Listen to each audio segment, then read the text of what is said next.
যে শিক্ষা ব্যবস্থা দিন দিনভাবে অবনতির দিকে এগোচ্ছে। গত 2018 সালের পূর্বে যদি আমরা লক্ষ্য করতে পারি, প্রতি বছরের মতো এখনকার পরীক্ষা সংক্রান্ত ভর্তির ব্যাপারে ছাত্রছাত্রীদেরই নাজেহাল পরিস্থিতির সম্মুখীন হতে হয়। কিন্তু বর্তমান সময়ে দেখা যাচ্ছে 2018 প্রত্যেকটি বছর যাচ্ছে, প্রতি বছরেই ভর্তি সংক্রান্ত ব্যাপারে ছাত্রছাত্রীরা নাজেহাল অবস্থা।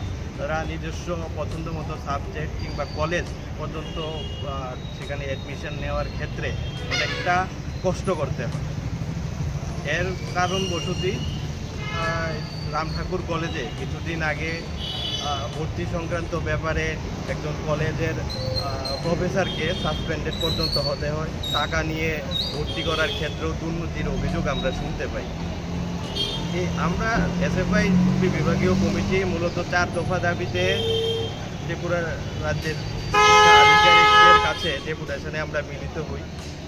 মূল কথা হচ্ছে আমরা রাম ঠাকুর কলেজে স্বচ্ছ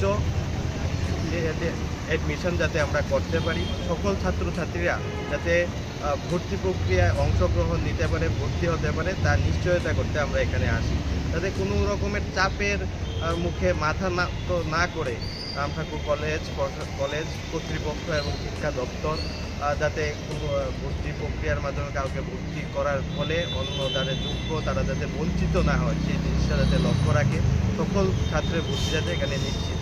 আরেকটা বিষয় হচ্ছে কলেজের মধ্যে আমরা শিক্ষার পরিবেশটা আমরা ফিরে পেতে চাই।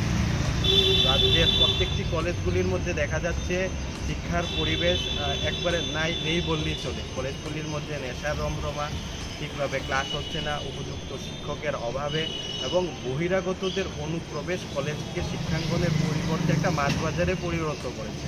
এই বহিরাগত যে অনুপ্রবেশ তার একটা নিয়ন্ত্রণ আনতে হবে। একটা রেজিস্টারের মাধ্যমে কে আসলো কে গেল তার একটা হিসাব যাতে কলেজ কর্তৃপক্ষের কাছে থাকে, সেই দাবিটা যাতে রাম ঠাকুর কলেজের নেই প্রত্যেকটা কলেজের মধ্যে একটা সুস্থ বহিরাগত ব্যবস্থা, কাকে এলো কে বাইরে গেল সে ব্যবস্থা যাতে নিয়ন্ত্রণ করা যায়, সেই বিষয়টা যাতে উচ্চশিক্ষা আধিকারিক বিষয়টা যাতে দেখে, সেই দাবিগুলো শিক্ষা আধিকারিকের কাছে আমরা দিতে এসেছি।